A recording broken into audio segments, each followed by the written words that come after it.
All right. Good morning, everybody. Today is Wednesday, August 24th, 2016. And this is Before the First Cup with Jules here on UCY.TV.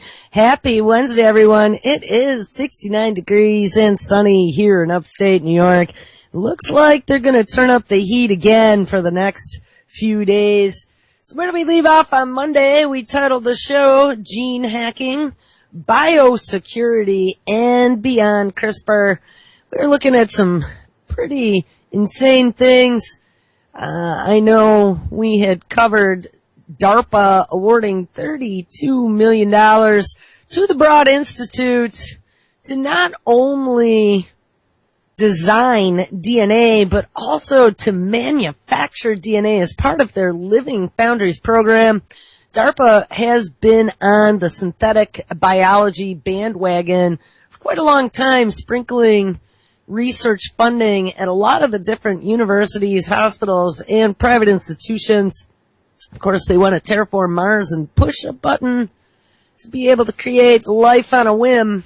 And, in the not too distant future, they'll be testing it, like they said, on Earth to be able to clean up some of those areas that are uncleanable by current technology. Now, I'm going to say that they've probably already set upon some of those experiments, whether known or unknown. We read a story about microbiologists discovering 35 new groups of bacteria, adding new branches to the tree of life. They said it was more life than they have found in the last 130 years, and they found them all in one groundwaterway in Rifle, Colorado. Now, one of the things I'd like to mention is I, of course, raised an eyebrow. That was one of those moments with the Spock eyebrow, and you go, huh? It's when you should pay attention. 35 new life forms in a puddle, of course, does not happen in nature easily, I wouldn't imagine. And just out of the blue, out of 300 years of looking at bacteria, we just found these for the very first time, and they added more branches to the tree of life than exist currently, or number of mammal species, something. I mean, it was quite a considerable, extreme number. And you gotta ask, what on earth is going on in Colorado? And, one of the things, of course, that I thought about was there are lots and lots of military institutions in mountains doing things that people can't see. So you gotta wonder, with our bio-warfare program that doesn't exist, wink, that's now gone under the covers of biotechnology and curing disease and precision medicine and making you and all the rich tech billionaires live forever, you would imagine that there might be something going on there. If anyone wants to do a little more research, it might be kind of fun. But Rifled showed up in some of the research that I dug up the other day as being highly contaminated, the waterways, by uranium. There are lots of uranium processing or weapons processing, weapons creation. What did Otto tell me yesterday? Otto, if you're out there, what was the facility? The something flats, Rocky Flats, was right near there somewhere, at least in Colorado. It makes you wonder, they were talking in that story about one of the reasons why they've been finding them now is that they're using better filters. And usually filters are going to let these things go through from drinking water. So are these people drinking this water? They didn't mention anything about the water quality in the story, and that is what made me go on and look a little bit more. But let's read this. In the study, researchers used very fine filters to capture microorganisms in groundwater at a remediation site in Rifle, Colorado, and I should have caught that word. Remediation typically means that they are remediating some toxic material. In this case, we found out, happened to be large amounts of uranium contamination. The filter's holes were so fine that the scientists were able to capture bacteria about 400 nanometers across, microorganisms that normally pass through the kinds of filters we use to sterilize water. So anyway, we got all these new life forms now living in a puddle in Colorado. And how many more? I mean, think about Fukushima. I remember when Fukushima first happened, and there were some scientists that had come out that had said that the large amounts of radiation could mutate bacteria and viruses to end up being things that we don't recognize. And then, at one point, we had also found a story, this was a long time ago, we're talking 4+ years, about this black bacteria that had been found growing on spent fuel rods. And they were making these spider web things, and nobody quite knew what they were. You know, someone remind me, because I want to look into that, or maybe talk to Libby, or somebody who maybe knows of someone who's done some research into that, because that was some really bizarre stuff. And now that we're seeing this mutation of 35 new, never-before-seen groups of bacteria in Colorado, it really makes me wonder what else is percolating in other puddles, in other places, including the Pacific Ocean. I just saw a story, too. There was another kid got infected by brain-eating amoebas. I think that one was in Florida. A lot of them are in Florida. Be careful. You ever have a wound on your feet or your legs? This time of year, I'd be a little leery. At least today. Never thought about it when I was a kid, but I think about it now. Going into waterways that are especially warm. You know, we were visiting. My sister was in town for the weekend. I hadn't seen her for probably about a year or so. We went to go visit my parents, and they live right near the lake. We were going to go down to Lake Erie. I was dying to get on the beach and just splash my feet around. We don't go swimming, but we'll walk in it, and we do fossil and rock digging, you know, driftwood. There's all kinds of stuff on the beach there. But before we were planning on going that morning, the news was on, and they were saying how Lake Erie has reached its hottest temperature ever. Ever! Guys, I lived on Lake Erie my whole life. And I mean, it always was pretty chilly. But it reached its hottest temperature ever. 78 degrees, I believe they said. Now, Lake Erie's a small lake compared to places such as Lake Ontario. But 78 degrees for a large body of water. And it stretches all the way to Canada and all the way to Ohio. So it's a pretty big body of water. That I decided we would not be going to Lake Erie just because of all these strange things showing up in puddles. But I saw this kid at a summer camp. I guess he was an instructor or one of the summer camp guys. Contracted brain-eating amoeba. And apparently he was one of 3 or 4 people in the last 50 years that miraculously got cured from it. So we'll have to look at that one too. Wonder if they use some 21st century cures on them. I don't know. But anyway, we're going to look more at that. We're going to dig more into some of the weirdnesses going on. Of course, we have going along with this biological apocalypse, the mechanical apocalypse, and don't think they're two different things.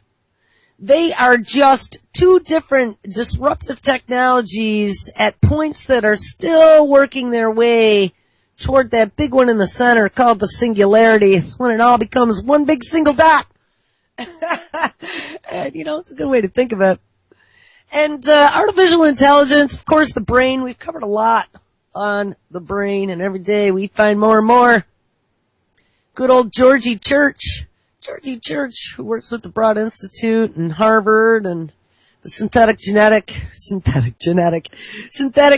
human genome, is also working on part of that brain project. He was affiliated with some of those groups. And we have dotted lines then from organizations that are affiliated with George Church that then go to the DOD. Of course, I'm really surprised that Kurzweil isn't on any of these boards, but Kurzweil, I have a feeling, is a bit difficult to get along with. He seems like he needs to be locked up in his own little lab, mad scientist. That's the way I always saw him. Just give him lots of money and set him to go. But I don't know if you guys saw, you know, of course they're talking about this universal basic income. We have this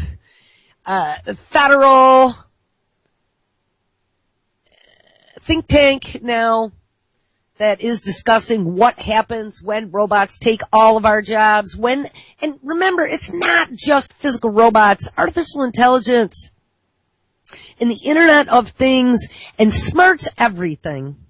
Actually, we found they stole Cisco's old tagline back from the early 2000s. They're calling it now the Internet of Things transforms itself into the Internet of Everything. And that will encompass you, me, the refrigerator, the biosensors, and the robots in China. In a big dashboard somewhere, real time, push a button, be able to get stats and monitor at any time of day from any place that you have connectivity.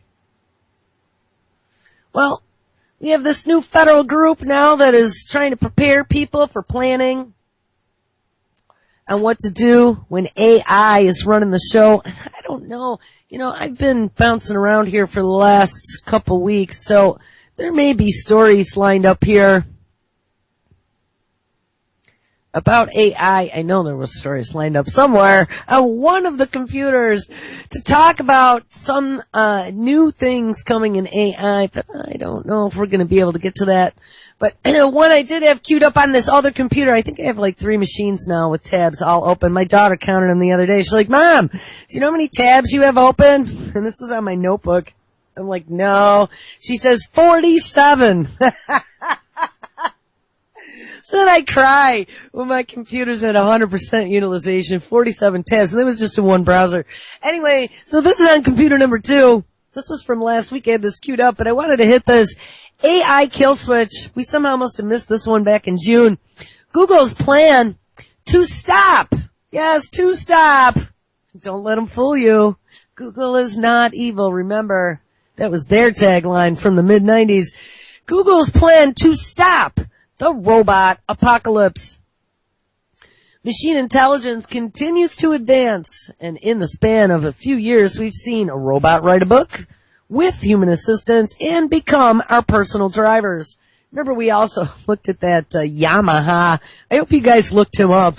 That Yamaha AI robot-y thing that they had on the front, who was fashioned after the world's fastest motorcycle rider. This thing looks very frightening. It looks like RoboCop coming to life.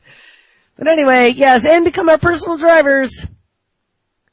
As this technology continues to advance, many wonder how long it will take for artificial intelligence to outgrow us. And as you might expect, pinning down a time frame is difficult, but Ray Kurzweil will tell you. Not too long ago, a journalist asked a group of the brightest minds in artificial intelligence when machines would take over humanity. And the room was divided in its response. So if you guys remember too, Tyson, Neil deGrasse Tyson, was one of the 15 or so people that were appointed by Secretary Carter to that Department of Defense Innovation Advisory Board, along with Google's Eric Schmidt, Amazon's Jeff Bezos, the dude from the Broad Institute, here's his name, Eric Lander, a bunch of other people, Cass Sunstein included. But Neil deGrasse Tyson is one of those scientists, just like Michu, that they roll out every time they need somebody to act as an authority and give you their televised, homogenized opinion on what to believe. And of course, you know, I'm sure that they are fighting, they are selling us this merging with machine is such a good thing. I mean, being in Buffalo, being near Roswell Park Cancer Institute, I've been seeing a lot. And I mean, my dad kept telling me, he's like, "Jill, they're talking about all the stuff you talk about. They're getting people signing up for clinical trials. There's all this stuff going on." But you know, they're going to sell it as some way for you to get this great benefit. But guys, it's the poison apple. It's poisoning biology.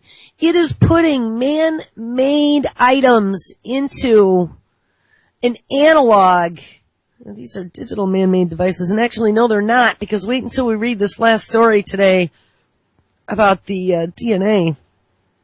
Well, let's see. It's synthetic. That's even a better word. They're putting synthetic creations into something that's evolved over millions of years.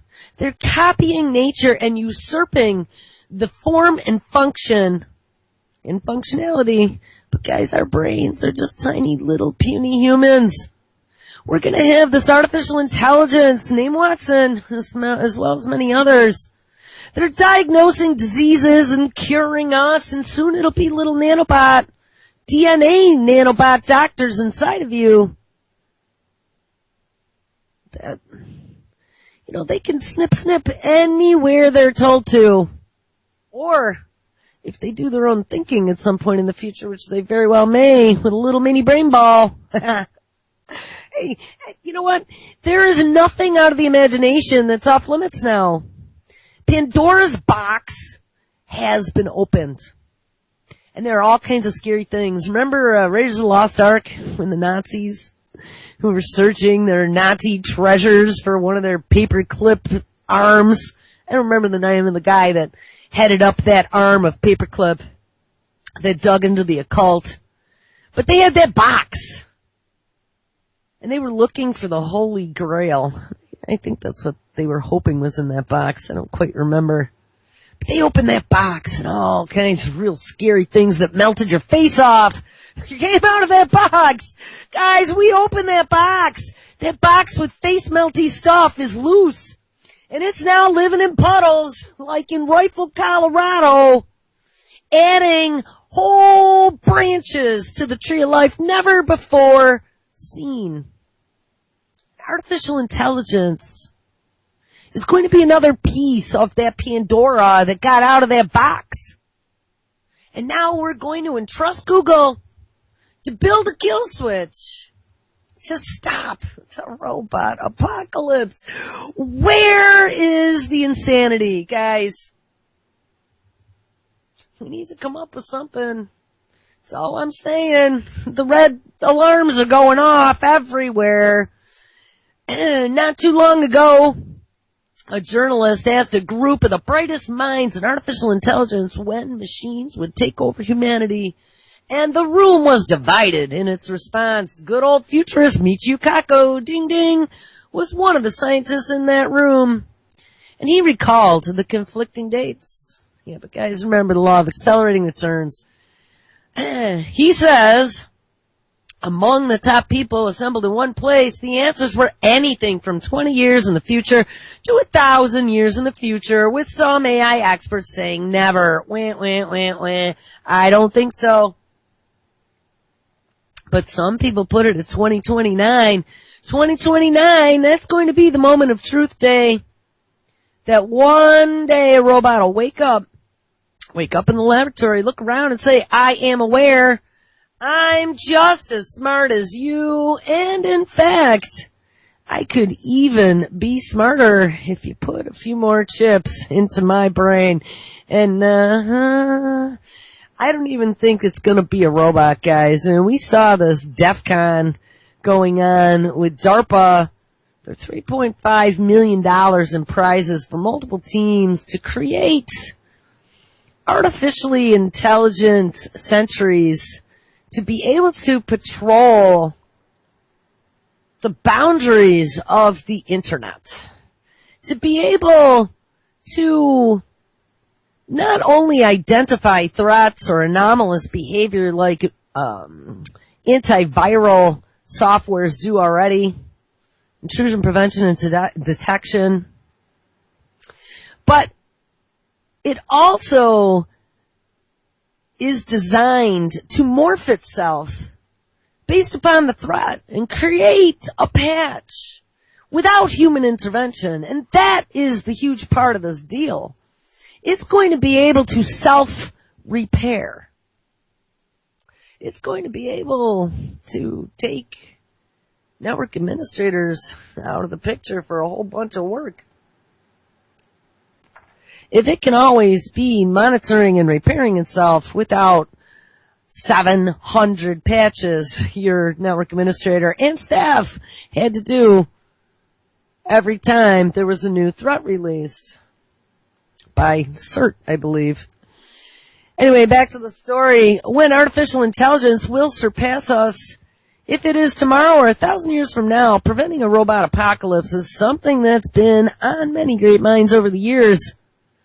The Bulletin of Atomic Science has put it on the list of potential catastrophes that will bring humanity to its knees. And I have another story by the Bulletin of Atomic Scientists that I had up on my dad's computer the other day, and he came up and said, "Oh, Joel, I was reading that story I had up." So I think we're going to look at that one later. It's not about potential catastrophes. It's about one big catastrophe we were talking about on Friday.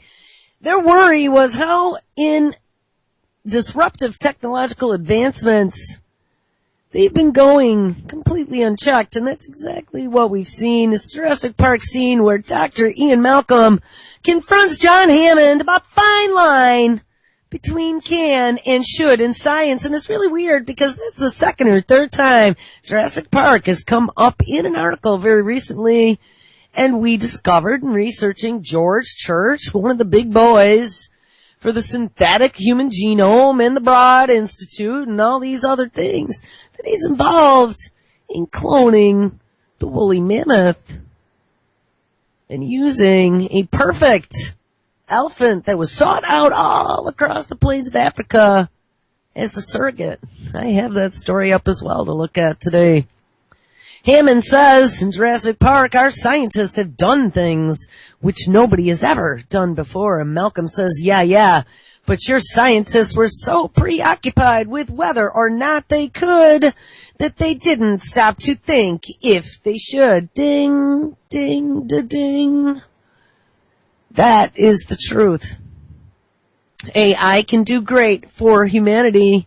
The near future of autonomous cars has shown us that, but there's a fear that some of these advances will go unchecked. And of course, with the military investing in all of this technology, and we had that Tony out of one of the tech magazines last week who had a revelation light bulb while he was writing the story that, maybe this technology could be used for evil at DEF CON because DARPA is right in the middle of it. Tony, you got the right idea.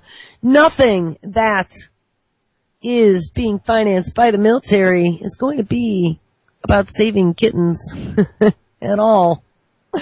No. It's about blowing things up and making melty faces is what it's all about. This notion drove Elon Musk, Stephen Hawking, and many others to pen an open letter about AI being used in warfare, and we read that letter. It was about the autonomous warfare. There is no doubt safety features need to be built in, wink, a kill switch, if you will. Well, that is what several authors from Google's DeepMind, an AI Research Center, and the Future of Humanity Institute, a multidisciplinary research group at Oxford University,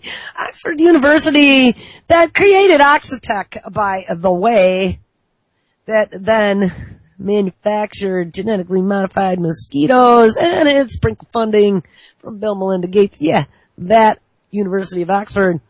The team combined mathematics, philosophy, and science to find a solution to stop AI agents, again, using that word, agents. Pay attention. That's an important word, just like algorithms. Finding a solution to stop AI agents from learning to prevent or seeking to prevent humans from taking control. They write, quote, "It's unlikely for AI to behave optimally all the time." Well, that's a nice way to put it. It is unlikely for AI to behave optimally all the time. Or, i.e., it is likely that AI will go completely apeshit crazy and start killing people, and we need to find a way to turn it off if that happens. Oh my God. That might need to be the title. It's unlikely for AI to behave optimally all the time. For those times engaging a kill switch might be necessary to prevent harm to humans or, God forbid, to the AI. Like, they really, we did some stories on that, not only the ethics of AI and autonomy, but also once they gain autonomy, do we imbue them with rights? Is it wrong to abuse a robot?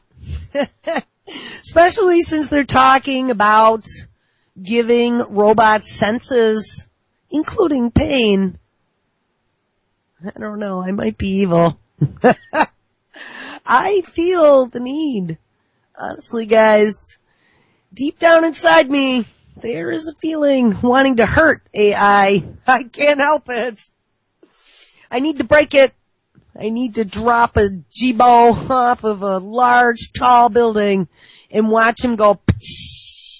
That would give me great satisfaction. But yes, so we might need a kill switch to prevent harm to humans or, of course, to the AI. If such an agent is operating in real time under human supervision, now and then, it may be necessary for a human operator to press the big red button to prevent the agent from continuing a harmful sequence of actions. Oh my God, this is a quotation. Harmful for either the agent or for the environment, and lead the agent into a safer situation. Well, let's see. I've only been in this field for 25 years, and that big red button has always been called the reboot. Just make a reboot button. Or a disable button. Or how about an off switch? Before the world of computers, we just had the off switch. This key will be to make sure that the algorithms, can be safely disrupted. And the AI agent won't learn how to manipulate this mechanism. Now that's interesting because they are correct. I mean, the algorithm that's running is pulling information from all kinds of places, making calculations as it's running it through the different tiers of whatever you want to call it, execution.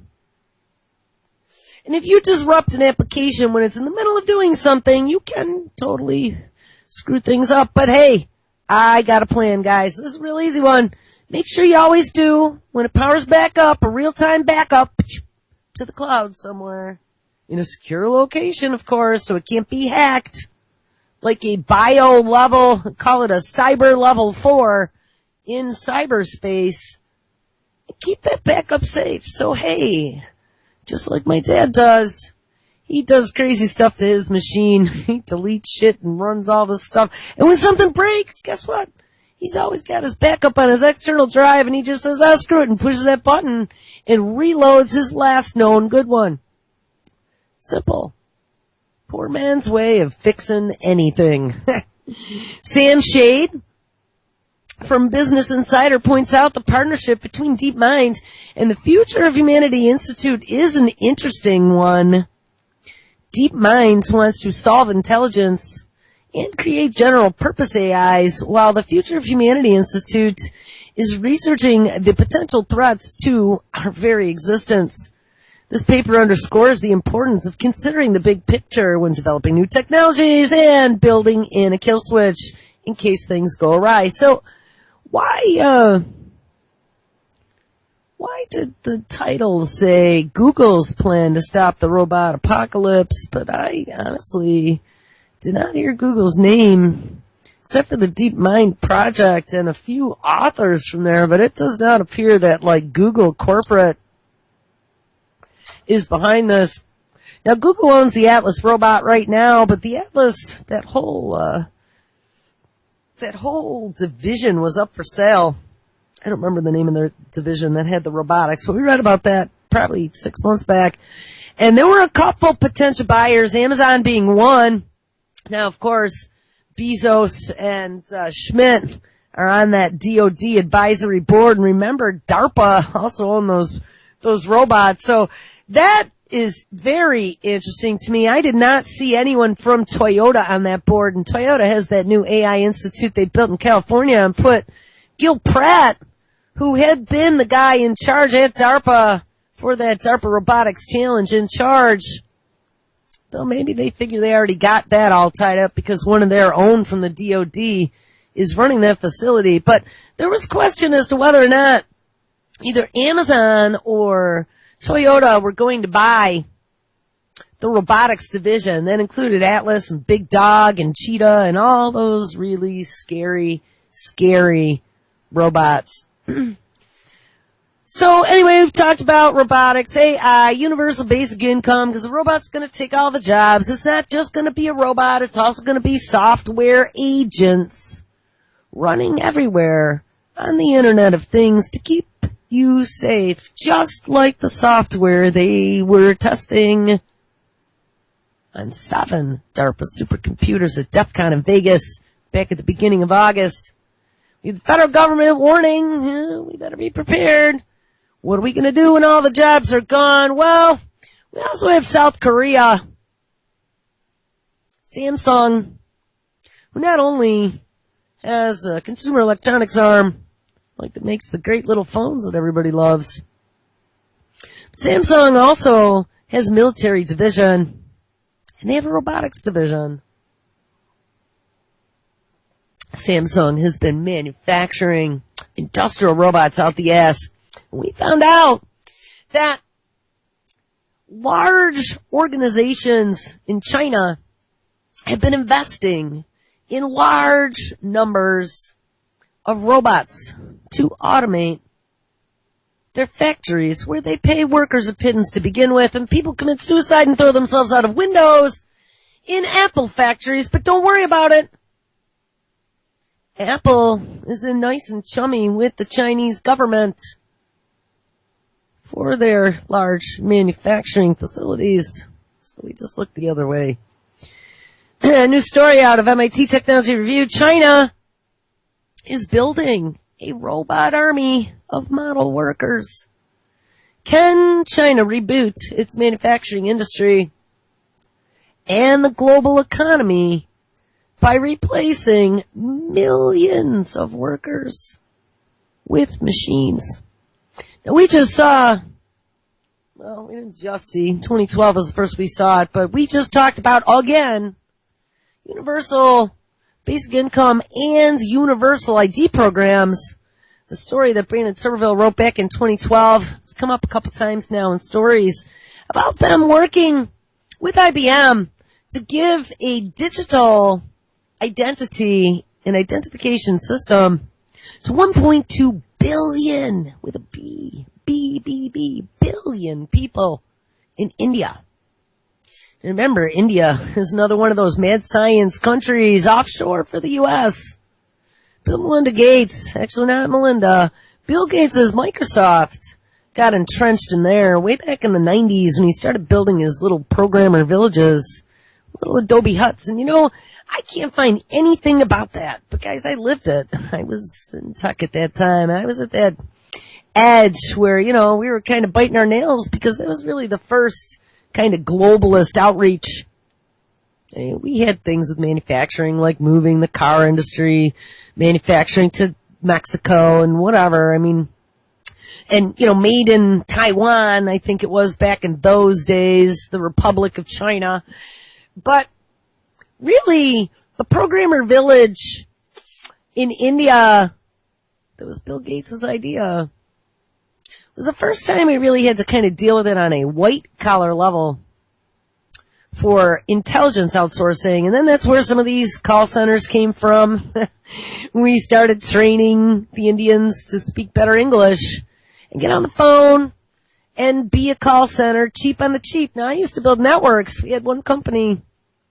We did all Cisco. And we tied T1s, and there were a whole shitload of T1s, between the facilities in Rochester to their call center facilities in India. And they would route through the Rochester office and buzzing over the ocean to one of the people working the call centers over there. So this whole globalized outsourcing is on the horizon of the end result of technology for a very long time. I mean, that put a lot of people out of jobs here too. till people started to bitch. But I think they got better at teaching English over there. But now we're talking legions, like we read about legions of nanobots in your blood the other day. We're talking legions of model robot armies working in factories. Inside a large windowless room in an electronics factory in South Shanghai, about 15 workers are eyeing a small robot arm with frustration. Near the end of the production line where optical networking equipment is being packed into boxes for shipping, the robot sits motionless. I wonder if this is Huai's facility. I don't know. I didn't see. The system is down, says Ni Yuan, a woman in her early 20s who is responsible for quality control. And her team has been testing the robot for the past week. The machine is meant to place stickers on the boxes containing new routers, and it seemed to have mastered the task quite nicely. But then, oh no, it suddenly stopped working. Note to self, future jobs of the future would be robot repairman. I'm gonna think so. The robot does save labor, she says, but then furrows her brow and says it is difficult to maintain. This hitch reflects a much bigger technological challenge facing China's manufacturing today. Wages in Shanghai have more than doubled in the past 7 years, and the company that owns the factory, so I guess it's not Huai, it's Cambridge Industrial Group, faces fierce competition from increasingly high-tech operations in Germany, Japan, and the United States. So we've started a robot war. To address both of these problems, CIG wants to replace 2/3 of its 3,000 workers with machines this year. And within a few more years, it wants the operation to be almost entirely automated, creating what they are now calling a quote-unquote dark factory. The idea is that with so few people around, you could switch off the lights and leave the place to the machines. But the idle robot arm on CIG's packaging line suggests replacing humans with machines might not be an easy task, unless, of course, you had some self-repairing software like DARPA is creating for the Internet of Things. Just plug this sucker in via wireless, ba-zoop, and you got a remote autonomous agent. And let's fast forward. I'm fast forwarding 5 years. A remote autonomous agent that lives in the cloud that you can pay software as a service, $29.99 a month, and have it monitor all of your devices on your network of Internet of Things. And because it's shape-shifting and morphing, you could give it all the instruction sets as part of your subscription package, and it can analyze those and discover ways to fix them on the fly. I don't think that is more than 5 years in the future, guys, so any reservations they're talking about fully dark factories, I don't think will forever be an issue. Most industrial robots have to be extensively programmed, and they will perform a job properly only if everything is positioned just so. So you can have a watcher robot that goes and fixes things. So much of the production work done in the Chinese factories does require dexterity, flexibility, and common sense. If a box comes down the line at an odd angle, for example, a worker has to adjust his or her hand before fixing the label, and a few hours later, that same worker might be tasked with affixing a new label to a different kind of box. And the following day, he or she might be moved to another part of the line entirely. But wait, didn't we read about Baxter? The Baxter automation robot? That they could teach all the Baxter robots different things, and all that learning goes up to the cloud. Now Baxter can access that library of learning without having to learn it himself. Yes, we did. We talked about that. Human labor in China is no longer as cheap as it once was, especially compared to rivals in manufacturing hubs growing quickly in Asia, in Vietnam, Thailand, and Indonesia. Gotta love Indonesia. They have death jails They shoot you on sight. Factory wages can be less than 1/3 of what they are in urban centers in China. One solution many manufacturers and government officials believe is to just replace human workers with machines. The results of this effort will be felt globally. Almost a quarter of the world's products are made in China today, and if China can use robots and other advanced technologies to retool types of production never before automated, never before seen, guys, that might turn the country, now the world's sweatshop, into a hub of high-tech innovation. Less clear, however, is how that would affect the millions of workers who were recruited to China's booming factories. Yeah, make them into dog food. I mean, I don't know what else to tell you. I don't know what these people are thinking. Better, faster, cheaper, and nobody has a job. There's still plenty of workers around. I mean, shouldn't we all have abundance then? So what my thought is, if everything's so cheap to make, shouldn't we all just have our own replicator? No bug protein included. Be able to just make things for free. And run around in brightly colored outfits, loosely fitting. And think and talk and sing and paint and do all kinds of great things and not have any of the stresses of industrial life. No, that isn't how it's going to work out. There are still plenty of workers around now. As I tour CIG's factory with the company's CEO, Gerald Wong, a compact man who earned degrees from MIT in the 80s. Of course he was from MIT. MIT is like where they're sending all the agents out of, it seems. We watch a team of people performing delicate soldering on circuit boards and another clicking circuit boards into plastic casings, and Wong stops to demonstrate a task that is proving especially hard to automate. Attaching a flexible wire to a circuit board. It always curls differently, he says with annoyance. But there are some impressive examples of automation creeping through Wong's factory, too. As we walk by a row of machines that stamp chips into circuit boards, a wheeled robot, roughly the size of a mini fridge, rolls by, ferrying components in the other direction. Wong steps in front of the machine to show me how it will detect him and stop. Well, thank goodness, because that K5 Century robot for parking lots that are running in some places in California ran over a toddler just recently. Better get that fixed. Told you, robot repairman is going to be a job in the future. In another part of the factory, we watch robot arm grab finished circuit boards from a conveyor belt and then place them onto a machine that automatically checks their software. Wong explains that his company is testing a robot that does the soldering work we saw earlier more quickly and reliably than a person. And after we finish the tour, he says, it is very clear in China, people will either go into automation or they will go out of the manufacturing business. China's economic miracle is directly attributable to its manufacturing industry. Approximately 100 million people are now employed in manufacturing in China.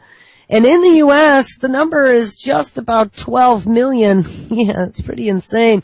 And who knows, that's a drop in the bucket of what it used to be. I'd like to know what it was back in like 1975. We probably had 50 million in manufacturing. And the sector accounts for almost 36% of China's gross domestic product. During the last few decades, manufacturing empires were forged around the Yangtze River Delta, of course, and I bet that river is really polluted now. Bonhai Bay outside of Beijing, and that too. And the Pearl Delta River in the south. So disgusting. See, they just take these natural resources and just exploit the shit out of them. And then cry that they're billionaires and it's costing too much money to pay people a living wage. So let's bring in all the robots. Millions of low-skilled migrant workers found employment in the gigantic factories that, of course, ruin the landscape, producing an unimaginable range of products from socks to servers. And China accounted for just 3% of the global manufacturing output in 1990. But today, It produces almost a quarter, including 80% of all air conditioners, 71% of all mobile phones, and 63% of all the world's shoes. Well, I thought they were doing shoes in Indonesia. That's insane. So look out, your shoes and your air conditioners and your mobile phones might all have little Chinese government bugs in them. For consumers around the world, this manufacturing boom has meant many low-cost products from affordable iPhones at $600 a pop to flat-screen TVs. Though in recent years, China's manufacturing engine has started to stall and wages have increased at a crippling 12% per year on average. Unlike in the United States where wages have been falling and we've lost our whole manufacturing sector. We hear the big sucking sound from China. And toward the end of 2015, the Caixin Purchasing Managers Index, a widely used indicator of manufacturing activity, it's spelled CIAXIN, showed that the sector has contracted for the 10th month in a row. And just as China's manufacturing boom fed the global economy, well, guess what? The prospect of its decline has already started to spook the world's financial markets. And, don't forget we got an election year as well, which typically causes mayhem in the financial markets. And this year especially, with the complete lunacy that is on stage, making us look like fools here in the United States. It's very, very upsetting. But of course, automation will save us all. Automation appears to be an enticing technological solution. And China already imports a huge number of industrial robots, but the country is lagging far behind its competitors in the ratio of robots to workers. In South Korea, for example, ding, there are 478 robots per 10,000 workers. And in Japan, that figure is 315 per 10,000. In Germany, it's 292. And in the United States, a paltry 164. But don't worry about it, because it's coming. In China right now, that number is only 36 robots per 10,000. But China's going to put a move on. Chinese government is keen to change this. They want to bring on the robot apocalypse.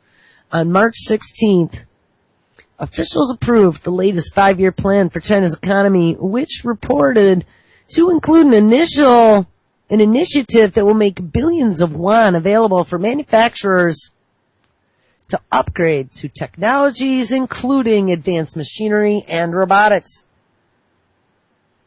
The government also plans to create dozens of innovation centers across the country to showcase this advanced manufacturing technology, and some regional authorities in China have been especially bold in their own efforts.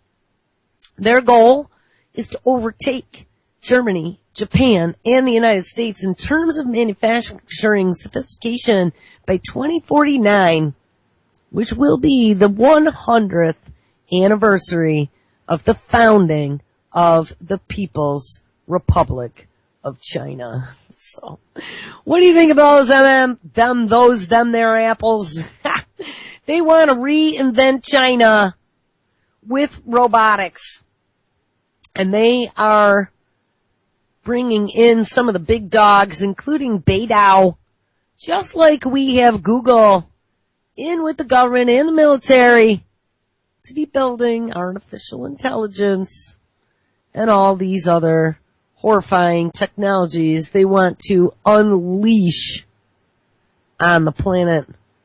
Despite the impressive research projects at places like Jiangtong, we're wondering just how much China will fulfill its manufacturing ambitions. Kei Yao is the founder of a startup called Horizon Robotics and was previously the head of an AI-focused research lab set up by Beidou.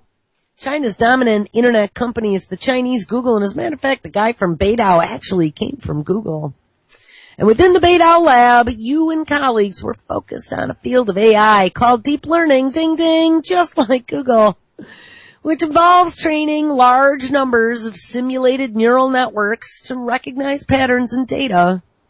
And researchers are now starting to explore how machine learning might make the next generation of industrial robots even smarter and more flexible.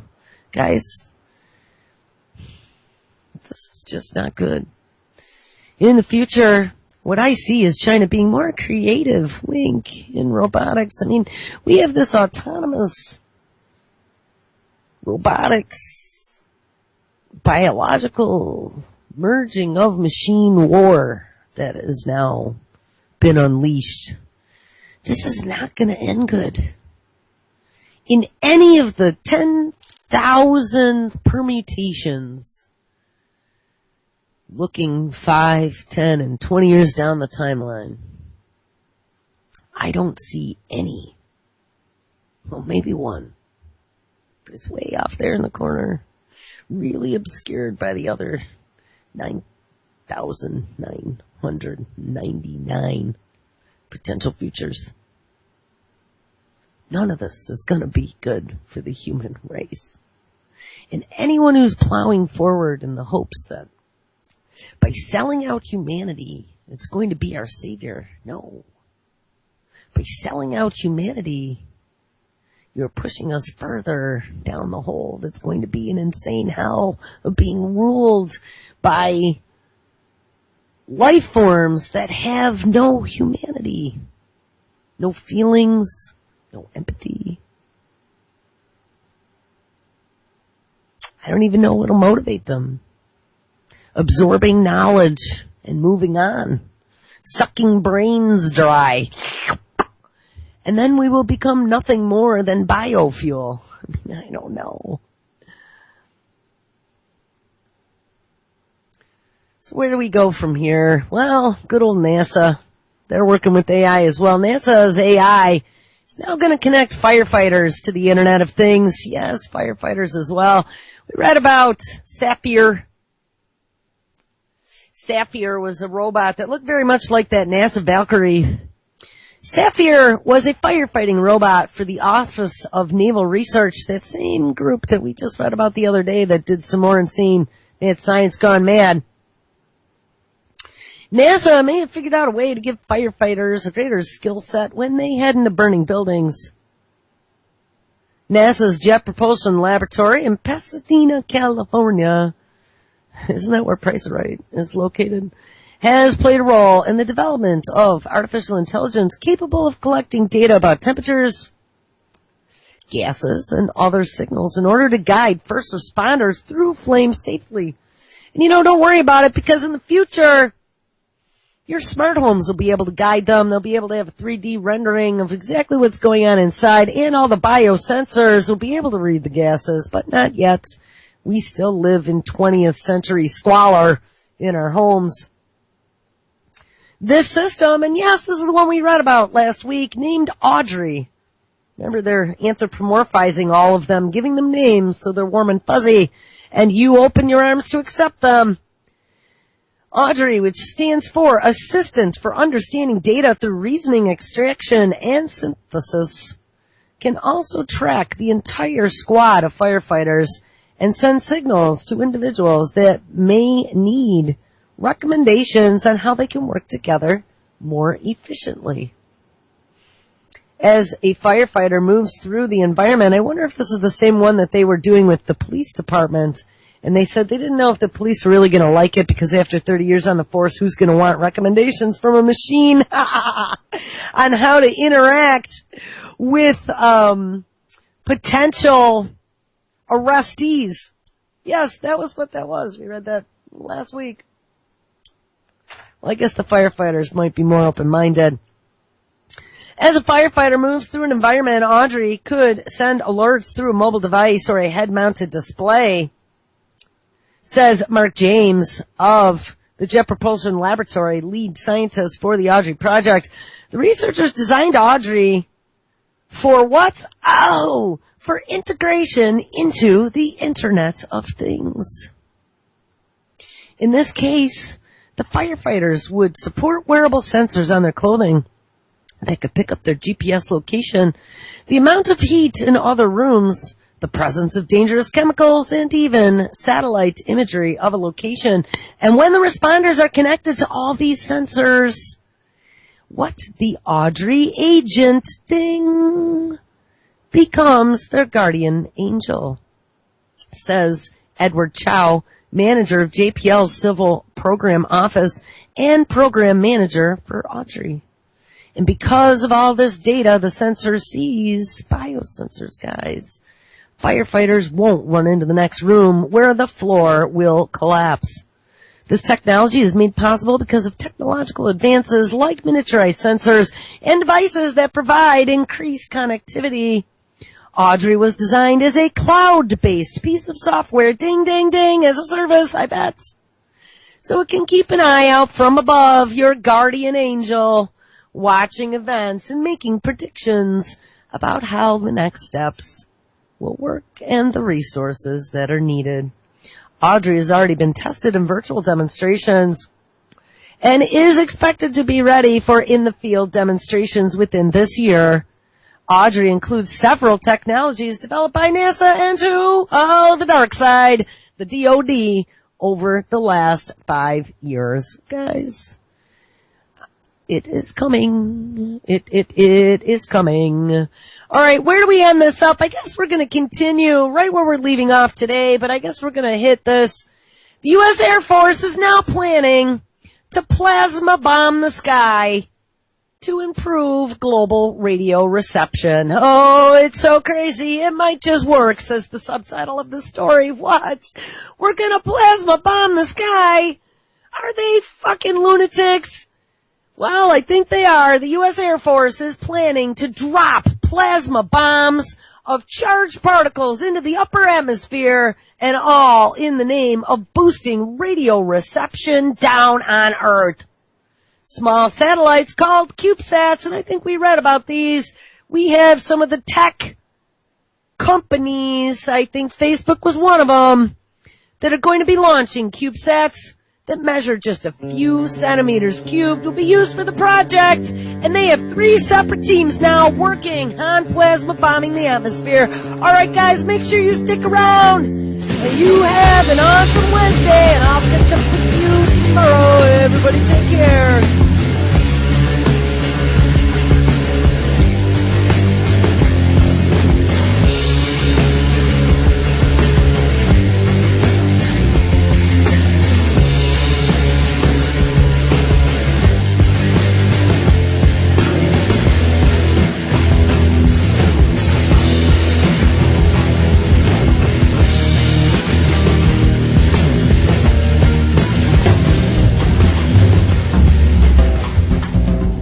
My name is S.M. Gibson, and I am the host of Media Radio.